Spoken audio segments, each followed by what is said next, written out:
여러분 안녕하십니까? 우리가 이 우한 폐렴이라고 하는 신종 코로나 바이러스로 인해서 모든 사람들이 참 어려움을 당할 때 우리가 이렇게 건강을 지키고 또 이렇게 하나님 앞에 예배 드릴 수 있어서 참 감사합니다. 옛날 애굽에 재앙이 전국적으로 내렸을 때에 고센 땅에 있는 하나님의 백성들을 하나님께서 보존해 주셨던 것을 우리가 잘 알고 있습니다. 그런 은혜가 우리들에게, 우리 한국에 풍성히 내려주시기를 간절히 바랍니다. 오늘은 복음조화 131번, 오늘 제가 제목을 유명무실이라 그렇게 했습니다. 뭐가 있는 것 같아서 가보니까 아무것도 없더라 이거예요. 이걸 갖다가 다른 말로 하면 용두삼이라고 그렇게도 말할 수 있겠어요. 머리는 용인데 꼬리는 뱀꼬리. 오늘 이 말씀을 마가복음 11장 13절에 있는 말씀을 기초해서 오늘 말씀을 시작하겠습니다. 멀리서 잎사귀 있는 한 무화과 나무를 보시고 혹 그 나무에 무엇이 있을까 하여 가셨더니 가서 보신즉 잎사귀 외에 아무것도 없더라. 이는 무화과의 때가 아님이라. 잎이 무성했기 때문에 그 무화과 나무에게 가면은 분명히 열매가 있어야 되는데 아무것도 없는 거예요. 그래서 오늘 여기 있는 이 말씀을 기초해서 제가 오늘 제목을 유명무실이라고 그렇게 했습니다. 이 말씀의 배경으로 마태복음과 마가복음 두 복음서에서 이 동일한 사건을 기록하고 있습니다. 이 마태에서는 그들을 떠나 성 밖으로 베다니에 가서 거기서 유하시니라. 이른 아침에 성으로 들어오실 때에 시장하신지라. 예수님께서 문둥이 시몬의 집에서 잔치 초청을 받은 장소가 바로 베다니였습니다. 거기에 나사로와 또 마르다와 마리아가 사는 이 동네인데 거기서 계시다가 그 다음 날 나귀를 타시고 예루살렘으로 입성하셨습니다. 이 날이 무슨 요일이라 그랬습니까? 일요일이었습니다. 그런데 예루살렘에 예수님이 나귀를 타시고 입성하신 다음에 다시 어디로 가셨냐 하면은 베다니로 돌아가셔서 거기서 하룻밤을 지내신 다음에 그 다음에 이른 아침에 성으로 다시 들어오시는 거예요. 그러면 이날은 무슨 요일이겠어요? 월요일인 것입니다. 여기 그래서 이 마가는 이튿날 그들이 베다니에서 나왔을 때, 그래서 이튿날은 베다니에서 예수님이 하룻밤을 주무시고 난 다음에 그러니까 무슨 요일입니까? 월요일 날 아침에 다시 예루살렘 성으로 들어가시는 것입니다. 그런데 이때에 예수님이 어떻게 하셨다 그랬어요? 시장하신 거예요. 왜 시장하셨을까? 우리가 성경을 읽어보면은 예수님은 어떤 중요한 일을 앞두고 계실 때는 항상 밤을 지새우면서 기도를 하셨어요. 이제 예수님이 며칠 지나시면은 지금 이제 월요일 아침인데 금요일에 예수님이 십자가에 달려 돌아가시는 그 날이 이제는 다가오고 있는 것입니다. 그 큰 일을 앞두고 예수님께서 아마 밤새도록 기도하셨을 것입니다. 그러니까 아침 잡수실 겨를도 없이 바로 제자들과 함께 이 예루살렘 성으로 들어가시는데 시장하신 거예요. 예수님은 하나님의 아들이시지만은 이 땅에 오셔가지고 뭐 기적을 베푸셔가지고 뭐 아침도 그만 기적적으로 잡수시고 이런 분이 아니셨습니다. 우리와 똑같이 그 여행을 하실 때 목이 말라서 그 우물가에 갔을 때에 예수님이 무슨 우물가라 그랬어요? 요한복음 4장에 보면 사마리아 우물가에서 예수님이 목이 말라가지고 누가 와서 물 좀 길러 주시기를 물 한 바가지 주시기를 기다린 예수님. 또 배가 고파서 뭔가 누가 음식을 좀 어디서 얻을 수 없나 하고 이렇게 예수님 우리와 똑같은 그런 분으로 이 땅에 오신 것을 여기에 볼 수가 있습니다. 그런데 오늘 여기에서 우리가 한 가지 중요한 것은 뭐냐면은 예수님이 예루살렘 성으로 나귀를 타고 들어가시는 이 사건은 앞으로 어떤 사건에 대한 징조냐 혹은 상징이냐 하는 것입니다. 여기 보면 그리스도의 예루살렘 입성은 영광 중에 구름 타고 오실 그분의 재림을 희미하게 비추는 전조였다. 우리 시대의 소망에 이런 말씀이 있어요.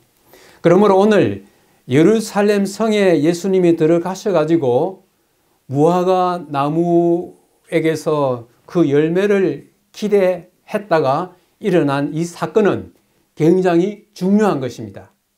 우리는 예수님이 영광 중에 구름을 타시고 천천만만의 천사들과 함께 이 땅으로 다시 오실 그 재림을 기다리고 있는 사람들입니다. 그런데 예수님이 예루살렘 성으로 입성하는 이 사건은 예수님의 재림의 사건을 비록 희미하지만 보여주는 그 사건이라 하기 때문에 오늘 여기에서 다루는 이 사건은 굉장히 우리에게 중요한 사건이 되는 것입니다. 자, 여기서 우리가 한 가지 생각할 수 있는 건 뭐냐면은 길 가다가 배가 고프다고 해가지고 남의 밭에 있는 그 과일을 따먹을 수 있는가 하는 것이에요. 우리 신명기 23장에 보면은 내 이웃의 포도원에 들어갈 때 네 마음껏 포도를 따먹어라. 그렇지만 그릇에는 담지 말아라. 또 남의 그 곡식밭을 지나갈 때에 배가 고프면은 그 이삭을 따서 먹어라. 그렇지만 낫을 대 가지고 그 추수해서 갈 생각은 하지 말아라. 그래서 옛날에 우리도 추수하고 나면 그 한 밭 뒤퉁이에 뭘 남겨뒀어요? 그 곡식을 갖다가 조금씩 그 남겨뒀던 것이 어렸을 때 기억이 나요. 그 다음에 그 감나무에 감을 딸 때도 감 다 따지 않고 어떻게 했습니까? 까치밥이라 해가지고 그 끝에다가 몇 개 달려놨던 이런 하나 우리 한국의 풍습도 성경에서 그 물려온 것 같은 그런 생각이 드는 것입니다. 그런데 오늘 아까 읽은 말씀처럼 멀리서 잎사귀 있는 한 무화과 나무를 보시고 혹 그 나무에 무엇? 열매죠? 열매가 있을까 하여 가셨더니 가서 보신즉 잎사귀밖에 없는 거예요. 아무것도 없는 거예요. 이는 무화과의 때가 아님이라. 저희 집에 무화과 한 그루가 있어요. 제가 작년에도 무화과 거기에서 무화과를 여러 개 많이 따먹었는데 무화과는 처음에 뭐가 먼저 올라옵니까? 열매가 먼저 올라와요. 열매가 먼저 올라오고 그 다음에는 잎이 납니다. 근데 열매가 먼저 올라왔을 때는 아직 안 익어가지고 먹지를 못해요. 그래서 무화과 잎이 무성하면은 그런 다른 말로 하면 무엇입니까? 무화과 열매가 익어가지고 따먹을 때가 됐다 하는 것입니다. 근데 오늘 여기 보면은 무화과의 때가 아니라고 그렇게 했어요. 자, 그게 왜 그러냐? 이 지중해 연안, 이스라엘이 포함되어 있는 그 지중해 연안에는 이 무화과 나무가 많이 자랐는데 그 열매가 달리는 그 때가 언제냐면 6월달하고 9월달이에요. 아주 더 잘 되는 데는 한 12월에도 이 무화과를 갖다가 이제 이 수확을 하는데 지금 이 예루살렘에 많은 사람들이 모여들었죠. 무슨 명절 때문에? 6월절 아닙니까? 이 6월절은 3월 말 내지 4월 초예요. 그렇기 때문에 6월이 되어야 무화과가 익는 계절인데 4월 달에 무슨 무화과가 익습니까? 그런데 공교롭게도 이 무화과가 아직 때도 안 됐는데 잎이 무성한 거예요. 그러니까 지나가는 사람이 무엇을 기대하고 갈 수 있어요? 열매가 익었겠다 하고 갔더니 뭐가 없어요. 잎만 있고 아무것도 없는 것입니다. 그래서 오늘 우리 설교 제목이 뭐예요? 유명무실. 잎은 무성한데 아무것도 없다 이거예요. 그런데 이제 예수님께서 이 나무를 보시고 예수께서 나무에게 말씀하여 이르시되 이제부터 영원토록 사람이 내게서 열매를 따먹지 못하리라. 예수님께서 그 나무하고 무슨 원수가 지셨다고 이 나무에게 일종의 저주를 내리신 거예요. 그랬더니 무슨 일이 벌어졌습니까? 그들이 아침에 지나갈 때에 무화과 나무가 뿌리로부터 말라 죽은 것이에요. 지금 여기에 요 앞에는 뭐냐면은 예수님께서 너는 이제부터 영원토록 열매를 맺지 못할 것이다. 이렇게 하시고 난 다음에 그 나무 이파리가 마른 것은 몇 절이에요? 20절이거든요. 그러니까 14절에서 20절 사이에 무슨 일이 있는가? 15절에서부터 19절까지는 예수님이 예루살렘에 들어가셔가지고 성전에서 온갖 장사와 온갖 거기서 있어서는 안 될 일들이 벌어진 것을 보고 성전을 뭐 하셨습니까? 정결하게 하는 일을 하십니다. 그런데 우리가 다음에 그것을 다루려고 하는 것이에요. 그러니까는 예수님이 성으로 들어가시고 그 다음에 성전을 갖다가 정결케 하시고 난 다음에 나오다가 제자들이 보니까 이 무화과 이파리가 완전히 말라가지고 무화과가 죽은 거예요. 자, 이것을 여기 이제 오늘의 이야기 전체입니다. 이것은 우리에게 무엇을 하나의 교훈으로 남길까 하는 것입니다. 자, 여기에 무화과 나무가 있잖아요. 이 무화과 나무가 무엇을 상징하는가 하는 것입니다. 자, 여기에 요엘 1장에 보면 이런 말씀이 있어요. 요엘에게 임한 여호와의 말씀이라. 다른 한 민족이 내 땅에 올라왔습니다. 그들이 내 포도나무를 멸하며 내 무화과 나무를 긁어 맑게 벗겨버리니 그 모든 가지가 하얗게 되었도다. 여기에 다른 민족이 내 땅에, 그 다음에 내 무화과, 내 포도나무, 이것은 누구를 가리키는 것 같아요? 이 성경에 나오는 이 무화과 나무는 이스라엘 백성, 하나님의 백성을 상징하는 것입니다. 자, 그런데 무화과 나무를 갖다 친다 하는 이것은 뭘까? 여기에 시편 105편 보면 여호와께서 그들의 포도나무와 무화과 나무를 치시며 그들의 지경에 있는 나무를 찍으셨도다. 예레미야 8장에 여호와의 말씀이니라. 내가 그들을 진멸하리니 포도나무에 포도가 없을 것이며 무화과 나무에 무화과가 없을 것이며 그 잎사귀가 마를 것이라. 예수님께서 잎만 무성하고 아무런 열매가 없는 이 무화과 나무를 보시고 앞으로는 너에게 절대로 열매가 없을 것이라고 한 이것은 이 예루살렘에게 곧 닥쳐올 심판을 예고하신 거예요. 자, 여기에 시대의 소망 이런 말씀이 있어요. 한번 읽어볼까요? 그리스도께서는 예루살렘에 임할 심판을 의미심장한 실물 교훈, 곧 무화과 나무가 마른 사건을 통해 제자들에게 보여주셨다. 예수님은 단순히 길 지나가다가 뭐 무화과 나무 하나 있는 거 보고 야, 이제는 네 다시는 열매 못 맺는다. 그래가지고 나무가 그만 시들어 죽게. 뭐 때문에 예수님이 그러셔요? 그럴 이유가 없는 것입니다. 그러나 여기에 예수님께서는 이 하나의 사건을 통해 가지고 장차 이스라엘 백성들에게 임할 하나의 사건을 갖다가 예고하신 거예요. 자, 여기에 행동으로 보여준 비유라 그랬어요. 흔히 예수님께서 비유를 말씀하실 때는 뭐로 말씀하셨어요?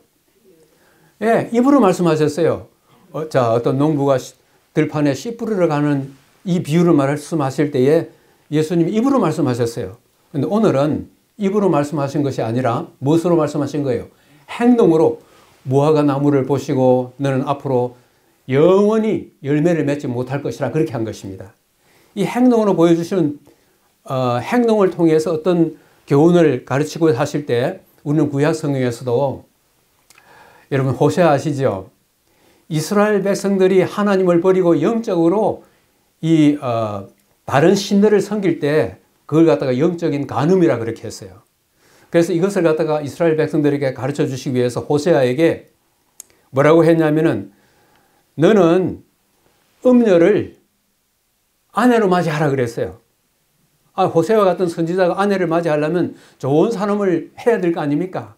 그런데 하나님께서 이 호세아에게 너는 저 밖에 음녀에게 가서 그를 갖다가 네 아내로 맞아들이라. 그렇게 함으로써 이스라엘 백성들이 하나님 아닌 다른 신, 그걸 갖다가 다른 말로 하면 다른 남편을 섬기는 이스라엘의 영적 상태를 행동으로 보여주신 것입니다. 여기에 무화과 나무를 저주한 것은 행동으로 보여준 비유였다. 잎만 무성하고 열매가 없는 무화과 나무는 무엇을 상징하는 것이었다? 유대 민족을 상징하는 것이었다. 구주께서는 제자들에게 이스라엘의 멸망의 원인과 그것의 확실함을 이 사건을 통해서 보여주고자 하셨던 것입니다. 어제만 해도 이 예루살렘에 있는 모든 백성들, 이스라엘 전역에서 온 모든 백성들이 뭐라고 노래했어요? 호산나 다윗의 자손이 하면서 한호한 것입니다. 그런데 며칠 지나면 그 한호했던 음성이 이제는 예수님을 십자가에 못 박으라고 이렇게 하는 음성으로 변하고, 더 나아가서는 그때로부터 한 40년 후에 기원 70년에 로마 군대에 의해서 예루살렘 성을 포함하여 온 나라가 완전히 쑥대밭이 될 것을 예수님은 미리 보시고, 그걸 이 무화과 시들어버린 이 무화과 나무를 통해서 그것을 말씀하신 것입니다. 이 세상에 있는 사람들 가운데서, 이 세상에 있는 많은 민족 가운데서 누가 축복을 제일 많이 받았다고 생각합니까? 우리나라도 축복 많이 받았어요? 축복 많이 받았어요. 자, 그런데 이 세계에서 가장 축복받은 민족이 있다면 어느 민족일까요? 유대민족이에요. 구약으로 하면 이스라엘이고 신약으로 하면 유대민족인 것입니다. 그렇게 축복을 많이 받았는데 왜 그 축복을 엄청나게 받은 이 이스라엘, 이 유대민족이 왜 망하게 됐을까 하는 것입니다. 자, 여기에 유대민족의 멸망 이유 1번 뭐라 그랬어요? 자만인 것입니다.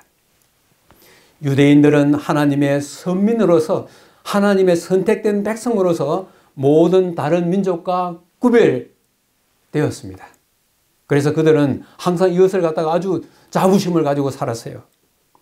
그들은 다른 모든 백성들보다도 의롭다고 생각했습니다. 그래서 자기들은 하나님의 선택된 백성이고 자기들 아닌 다른 민족을 갖다가 뭐라고 이야기했어요? 이방인이라고 그렇게 했어요.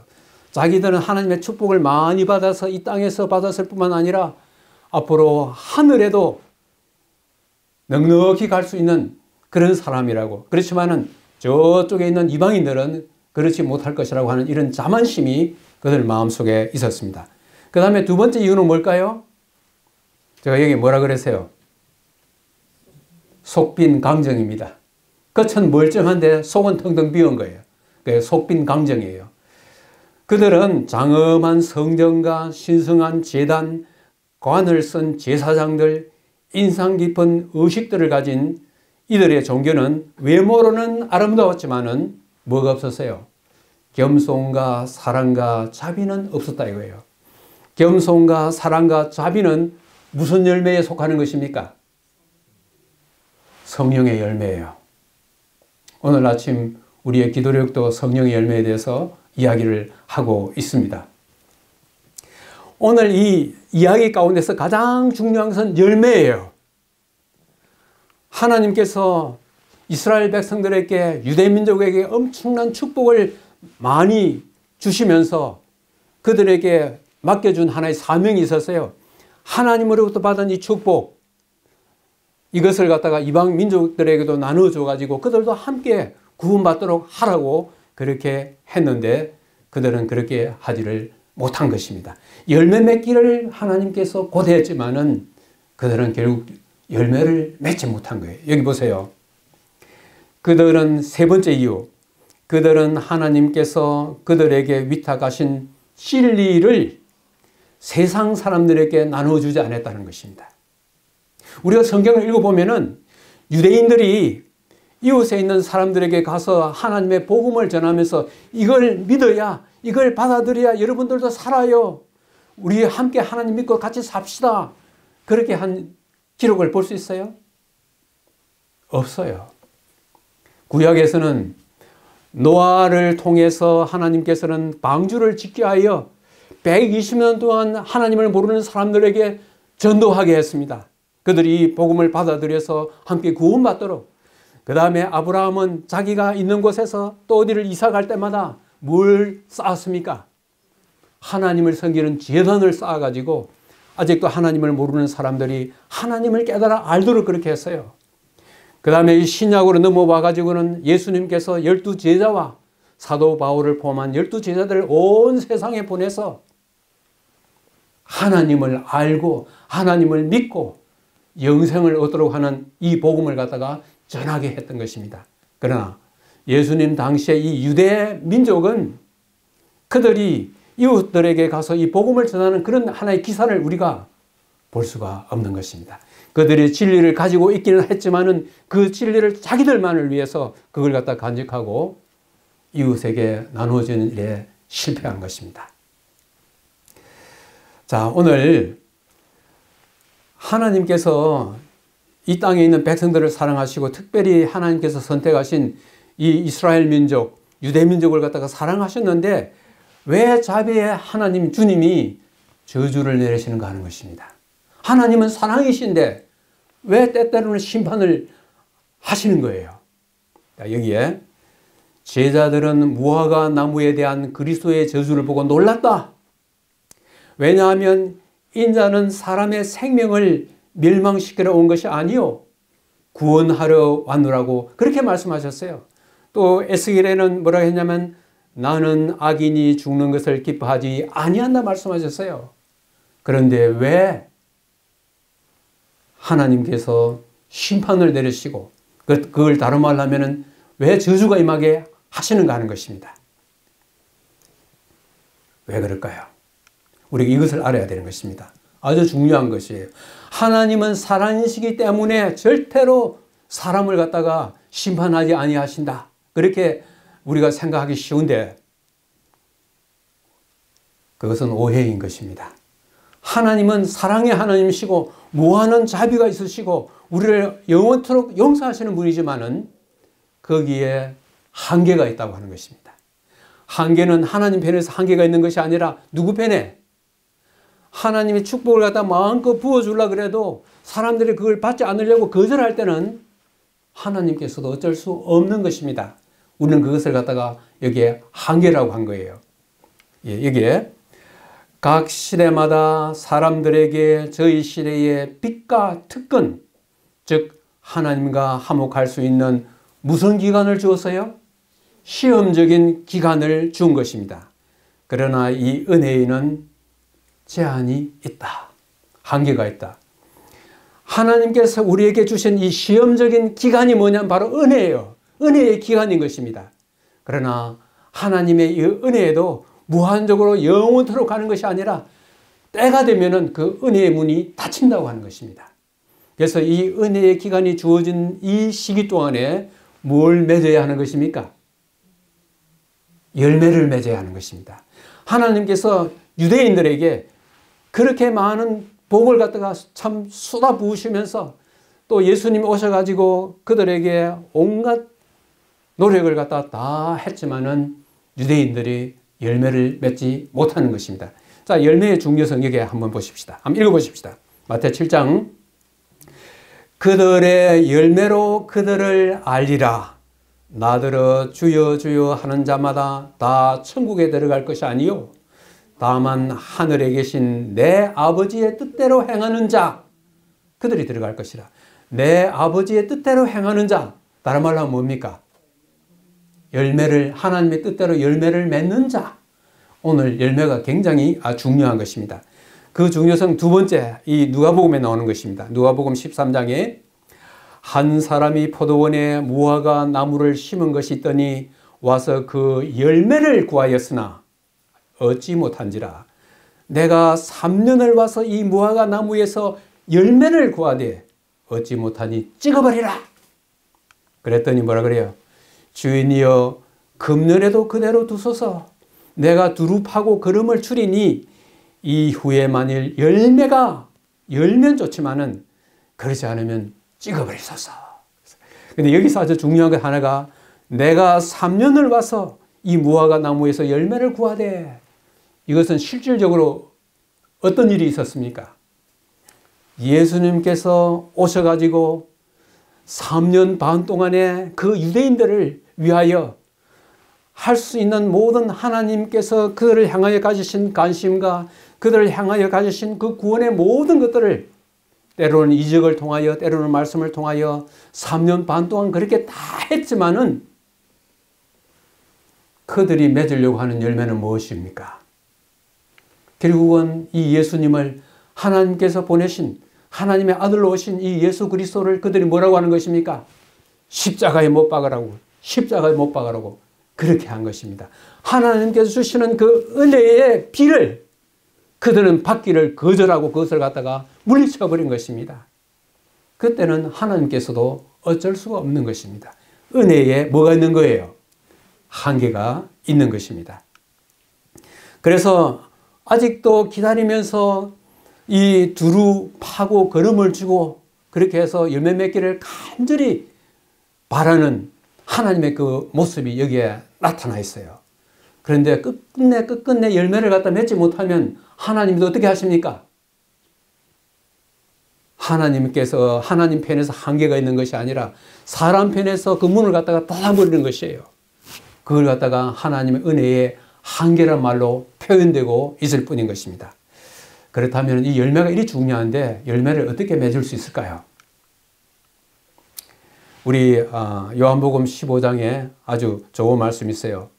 자, 같이 볼까요?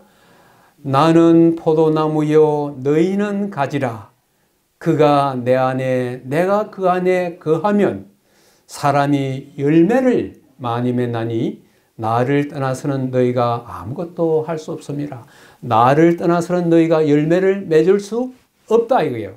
근데 여기에 하나 재미있는 것은 뭐냐면은 그가 내 안에 내가 그 안에 거하면 하는 말이에요. 이 거하면 하는 말 그 원어가 4절에도 똑같이 사용되었어요. 그런데 4절에는 이것을 어떻게 번역했냐면은 그가 내 안에 뭐 하고 있으면은 붙어 있으면 포도나무가 열매를 맺기 위해서는 가지가 어디에 붙어 있어야 됩니까? 포도나무에 붙어 있어야 되지 않습니까? 그것을 갖다가 거하면이란 말로 똑같은 단어가 사용되었어요. 거하면. 너희가 내 안에 거하면, 다른 말로 하면 너희가 나한테 뭐 있으면, 붙어 있으면 나는 포도나무여 너희는 가지니, 가지가 이 포도나무에 붙어 있어야만이 뭘 맺을 수 있어요? 열매를 맺을 수 있는 것입니다. 예수님을 떠나가지고는 열매를 결코 맺을 수가 없는 것이에요. 그런데 열매를 맺을 때 그 열매를 맺을 수 있는 중간 역할을 하는 분이 누굴 것 같아요? 여기에 생명의 생명의 능력이 영혼 속에 스며들어가 동기와 애정을 새롭게 하고 생각들도 하나님의 뜻에 순종하여 거룩한 행실들이라는 귀중한 열매를 맺게 한다. 자, 이 말을 갖다가 도표로 보면 이렇습니다. 우리가 이 나무가 열매 맺는 하나의 방식이 뭐냐면은 밑에 그 영양분이 땅에 있을 때에 뭐가 빨아들입니까? 뿌리가 이제 빨아들여 가지고 가지를 해 가지고 이렇게 쭉 나가면은 그 다음에 꽃이 피고 그 다음에는 열매를 맺는 것입니다. 그와 마찬가지로 이 우리에게 이런 열매를 맺게 하는 그 원동력이 뭐예요? 성령이에요. 성령이 우리의 동기와 마음을 변화시키면은 밖으로는 뭐가요? 우리의 행동과 태도가 변화되는 것입니다. 하나님께서 우리에게 원하시는 그 열매, 그게 뭘까? 자, 여기에 또 한 번 있습니다.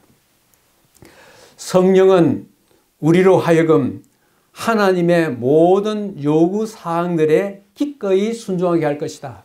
우리가 성경에서 하나님께서 이것을 해라. 때로는 이것을 하지 말아라. 그게 다 뭐예요? 하나님께서 때로는 이것을 해라. 때로는 이것을 하지 말아라 합니다. 그게 다 뭐예요? 우리에게 축복의 말씀이에요. 하나님께서 우리에게 하라 하신 것도 우리의 축복을 위한 거고 하나님께서 하지 말아라 하는 것도 우리의 축복을 위한 것이에요. 그렇다면 우리가 뭐 하면은 축복을 갖다가 영원토록 우리의 것이 되게 하겠습니까?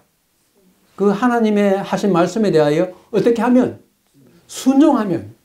근데 순종도 억지로만 할 수 없어가지고 하면은 이거는 힘든 거예요. 우리가 신앙을 해도 하나님께 대하여 억지로 만약에 신앙을 하면은 그 신앙은 절대로 우리에게 기쁨이 될 수가 없는 것입니다. 어떤 마음으로? 하나님의 말씀을 순종해도 어떤 마음으로? 기쁜 마음으로. 그래서 기쁜 마음으로 하나님께 순종하게 만들어주시는 분이 누구라 그랬어요? 성령이에요. 그래서 우리가 하나님께서 우리에게 말씀하시는 것을 즐거운 마음으로 기쁜 마음으로 이 순종하게 하는 것, 그게 뭐냐면 성령이 우리에게 주시는 열매라고 하는 것입니다. 자, 이 나무에 무슨 열매가 맺혔어요? 우리가 성령의 몇 가지 열매? 9가지라 그러죠. 이 성령의 9가지 열매는 요거 따로가 아니라 이 9가지가 한 나무에 아주 골고루 이렇게 맺어서 이렇게 봐도 있고 저렇게 봐도 있고, 하나님을 알지 못하는 사람들이 하나님을 믿는 사람들을 봤을 때 우리들의 모습 속에서 뭘 보는 거예요? 이 9가지 열매를 갖다 이렇게 봐도 있고 저렇게 봐도 있고 그렇게 보는 거예요. 그러면서 나도 저 하나님을 믿어야겠다. 아까 그 아기 목에 뭐가요? 동전이 하나 들어갔을 때 우리 이모가 우리가 이모가 믿는 하나님 우리 아이 좀 살려주십시오 하니까는 목에 걸렸던 동전이 탁 튀어나왔다 그랬잖아요. 그래서 우리는 열매를 갖다가 우리가 잘 맺고 있으면은 우리 옆에 있는 사람들이 그 열매를 자기들도 갖고 싶어 하는 거예요. 자, 그런데 여기에 하나의 경고가 있어요. 뿌리에서부터 말라 들어오는 무화과 나무는 하나님의 은혜가 저희에게서 옮겨질 때에 유대 백성이 어떻게 될 것인지를 보여주는 것이다. 하나님께서 무엇을 통하여 호소하십니까? 성령을 통하여 호소하시는데 가장 우리에게 두려운 것은 뭐냐면은 성령이 우리에게 떠나는 것입니다. 성령이 이 세상을 갖다가 지금까지 이렇게 보존하고 있는데 성령이 이 세상을 갖다가 점점 멀리 떠나가면은 우리가 감당할 수 없는 엄청난 어려움이 닥치는 거예요. 그래서 여기 하나님께서 이 유대민족을 위하여 그토록 엄청난 하나님께서 심혈을 기울이시면서 그들이 좋은 열매 맺기를 그렇게 호소를 했지만은 결국은 그들이 그것을 갖다가 거절하고 배신하고 결국은 열매를 맺지 못하여 하나님의 은혜가 그들에게서 떠나가게 되고, 그리하여 마침내 기원 70년에 로마에서 아주 비참한 최후를 갖다가 맞이하게 된 것입니다. 자, 유대민족의 전설을 밟지 말아라. 누구에게 이야기하느냐 하면은 이 경고는 모든 시대를 위한 것이다. 무화과 나무를 저주하신 그리스도의 일은 뭐라 그랬어요? 모든 교회와 모든 그리스도인에게 경고가 된다. 유대인들이 밟았던 그 전철을 우리도 따라가면 우리도 유대인들처럼 된다고 하는 것입니다. 그 다음에 두 번째는 유대민족의 전철을 밟지 말아라. 여기에 그거는 뭘 말하는 건가? 유대민족은 무한하신 사랑의 탄원을 경멸하는 각 시대 백성들의 상징이었다. 예루살렘을 향하여 예수님께서 눈물을 흘리시고 통곡하실 때 그 눈물은 모든 시대의 죄악을 위해서 우신 것이라고 하는 것입니다. 그러므로 오늘 여기에서 이 무화과 나무 비유를 통해 가지고 1차적으로는 예루살렘 성을 유대민족과 관련되는 그런 이야기지만은 좀 더 이것을 넓히면 멀리 보면 다 뭐예요? 오늘날 이 마지막 시대에 살고 있는 우리 모두에게 해당되는 것입니다. 하나님을 알지 못하고 이 세상에 살아가는 그 많은 사람들, 하나님의 은혜가 아직도 이렇게 많이 아직 내리고 있는데 그것을 끝끝내 거절했을 때는 유대민족이 당한 그런 것을 당할 수밖에 없다고 하는 것을 오늘 우리에게 말씀해 주고 있습니다. 오늘 이 말씀을 생각하면서 하나의 두 가지 교훈을 질문을 한번 좀 드려봅니다. 왜 유대인들은 하나님으로부터 받은 엄청난 축복에 합당한 열매를 맺지 못했는가? 한마디로 말하면 그들은 하나님께서 하신 그 말씀, 하나님께서 보내신 하나님의 아들을 그들의 마음속에 받아들이기를 뭐 했던 거예요? 거절한 거예요. 나는 포도나무요 너희는 가지니 가지가 나한테 붙어 있으면 열매를 맺는다 그랬는데 유대인들은 끝끝내 그것을 갖다가 거절했는 것입니다. 두 번째, 혹 우리가 유대인들의 전철을 밟고 있다면 그것은 무엇일까? 우리는 어떤 열매를 지금 맺고 있는가? 우리 무슨 열매를 맺어야 될 것 같습니까? 예, 우리의 성품이 성령께서 우리 마음속에 역사하실 때 우리의 성품이 성령이 우리 마음속에 거하시면 우리의 성품이 자연적으로 변하게 되고 열매를 맺는 것입니다. 우리의 속에 그렇게 되면 또 우리 밖으로도 어떻게 될까요? 아까 그 그림 보셨죠? 9가지의 열매가 주렁주렁 달려서 많은 사람들이 그 열매를 보면서 나도 저 하나님 믿어야겠다는 그런 생각을 갖게 되는 것입니다. 자, 오늘 이 말씀을 마치면서 제가 또 하나의 시를 지었습니다. 오늘 무화과 나무에게 저주하면서 그 열매를 얻지 못한 거기에 대한 그 이야기지만은 오늘 저 시는 거꾸로 지었어요. 뭐라고 했습니까? 유명무실이 아니고 무명유실이에요. 나는 아무 보잘것 없고 참 열매도 보잘것 없지만은 하나님께서 그 열매를 풍성하게 해주셔서 주시는 그 놀라운 축복을 제가 이렇게 거꾸로 한번 좀 씌워보았습니다. 주님이 내 곁을 지나가신다.